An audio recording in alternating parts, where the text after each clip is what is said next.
আসসালামু আলাইকুম ভিউয়ার। তো আজ আমরা একটা সেট নিয়ে এসেছি। এই সেটটা আসলে তৈরি করা আমাদের। তো এই ধরনের সেট কিন্তু আপনারা চাইলে তৈরি করতে পারেন এবং এটা আমাদের পিছনের সাইডটা দেখে দিই। এটা স্পিকারের জন্য স্পিকন দেওয়া আছে। তারপর আমাদের এটা মিক্সার দিয়ে ব্যবহার করা হবে। মিক্সারের জন্য ইনপুট একটা দুইটা।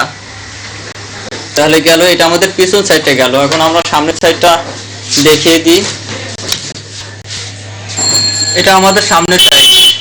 এটা আমরা যে ক্যাবিনেট ব্যবহার করছি এটা CS4080 একটা ক্যাবিনেট ব্যবহার করছি। এটা আসলে কোম্পানির না, এটা আমার বাজারে যেটা পাওয়া যায় সেটার ভিতরে। এবং এখানে আমরা যে ট্রান্সফর্মার ব্যবহার করেছি, আমরা ট্রান্সফর্মার ব্যবহার করেছি 6060 ডুয়েল ভোল্টেজ। অর্থাৎ এই 6060 এই ট্রান্সফর্মার থেকে ডুয়েল ভোল্টেজ বের হয়েছে, একটা এই সার্কিটের জন্য এবং আরেকটা এই সার্কিটের জন্য। আমরা এখানে ক্যাপাসিটর ব্যবহার করছি 4টা। তো এখানে দুটো ক্যাপাসিটর একটু ব্যতিক্রম আপনারা দেখতে পাচ্ছেন। এটা আসলে এই সেট আগে কমপ্লিট মানে আগে ছিল, ওটা সার্কিট দিয়েছিল, সেইখান থেকে দুইটা ক্যাপাসিটর রেখে দেওয়া হয়েছে। তারপর আমরা এখানে একটা 12 ভোল্ট ট্রান্সফরমার ব্যবহার করেছি, একটা রিলে ব্যবহার করেছি। এটার কাজ হচ্ছে এই 12 ভোল্ট ট্রান্সফরমার দিয়ে এই রিলেটা যখন অন হবে তখন আমাদের এই ট্রান্সফরমার ভোল্ট যাবে এবং এই ট্রান্সফরমার থেকে আমাদের যে 12 বের হয়েছে, 12 দিয়ে আমরা কিন্তু এখানে দুইটা রিলে ব্যবহার করেছি আমাদের স্পিকার প্রোটেক্টরের জন্য। এইখানে টাইম, অর্থাৎ আমরা যখন সেট অন করব তার 3-4 সেকেন্ড পর কিন্তু আমাদের এই সার্কিটে লাইন যাবে, স্পিকার আউটপুটে লাইন যাবে।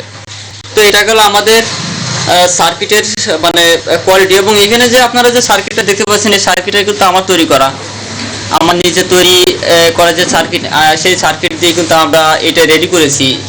দুইটা সার্কিট দিয়ে আমরা রেডি করেছি। তো এটা সেটের বৈশিষ্ট্য আপনারা দেখতে পারলেন। তারপর এখানে আমরা দুইটা এয়ার কুলার ফ্যান ব্যবহার করেছি, এই একটা এবং এই সাইডে এই একটা গেল। এখন আমরা এই সেটটা আসলে লাইন দিব, লাইন দিয়ে আপনাদেরকে চালিয়ে দেখাবো যে এটা সাউন্ড কোয়ালিটিটা এটা আসলে কেমন, এটা আমি আপনাদেরকে দেখাবো।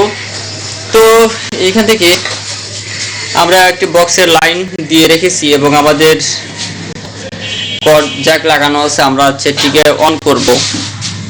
আমাদের এখানে লাইন দেওয়া আছে, আমরা সেটটি অন করলাম।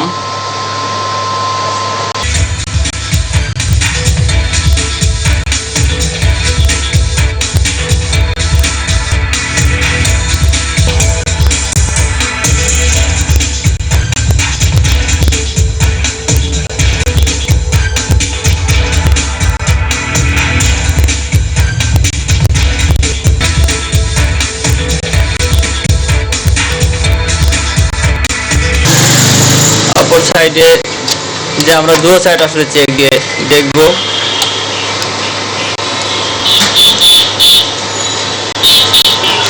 অপর সাইডে গেলাম,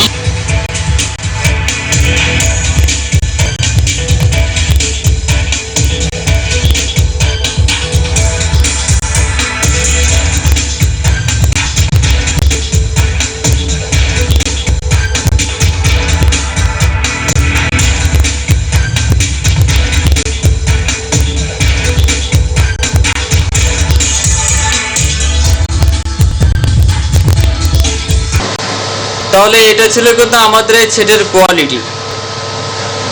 আমরা এটাকে এখন অফ করে দেবো। তারপর আমি আর একটা জিনিস আপনাদেরকে বলে, অফ করে দেওয়ার পর আমরা যখন অন করবো, অন করার কিছুক্ষণ পর কিন্তু আমাদের সেট অন হবে। তারপরে কিছুক্ষণ পর কিন্তু আমাদের স্পিকার আউটপুটে লাইন যাবে। এটা অন করে দিলাম, আপনারা দেখতে পাচ্ছেন।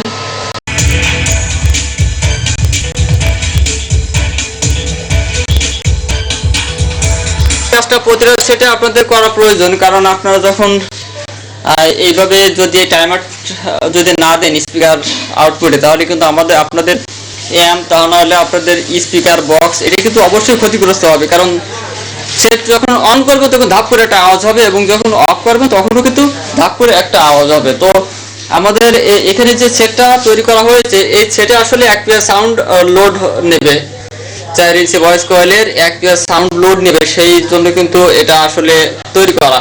তো এরকম বড় বক্স এটা আসলে লোড নেবে। তো আপনারা যদি এটা তৈরি করতে চান অবশ্যই তৈরি করতে পারবেন। তো এরকম একটা অ্যাম্পলিফায়ার তৈরি করতে আসলে বেশি টাকা লাগে না। তারপর আপনাদের 16-17 হাজার টাকার ভিতর আপনাদের কিন্তু হয়ে যাবে। কিন্তু 16-17 হাজার টাকার ভিতর আপনারা যদি তৈরি করেন, তা সেক্ষেত্রে আপনারা দেখা যাচ্ছে যে আপনাদের 4080 থেকে অনেক ভালো বাজবে। এবং আর একটা সুবিধা আছে যে 4080 যে ট্রানজিস্টর কাটে, কিন্তু একভাবে মানে অনেকগুলো ট্রানজিস্টর কাটে এবং সার্কিট নষ্ট হয়ে যায়। কিন্তু এখানে যে বোর্ড আমরা ব্যবহার করছি, এই বোর্ড যদি ট্রানজিস্টর কাটে কখনো, একটা কি দুটা কেটে কিন্তু এই সেই পর্যন্তই সমাপ্ত হবে, এর পরবর্তীতে আর ট্রানজিস্টর কাটবে না। অর্থাৎ এদিকে কিন্তু আপনাদের ব্যয়বহুল খরচ থেকে আপনারা অনেকটা সাশ্রয়ী হবেন। তাহলে আপনাদের এই সেট সম্পর্কে আর কোনো কিছু জানার প্রয়োজন থাকলে অবশ্যই আমাকে কমেন্ট বক্সে জানাবেন। সে পর্যন্ত আপনারা সবাই ভালো থাকবেন, সুস্থ থাকবেন। আল্লাহ হাফেজ।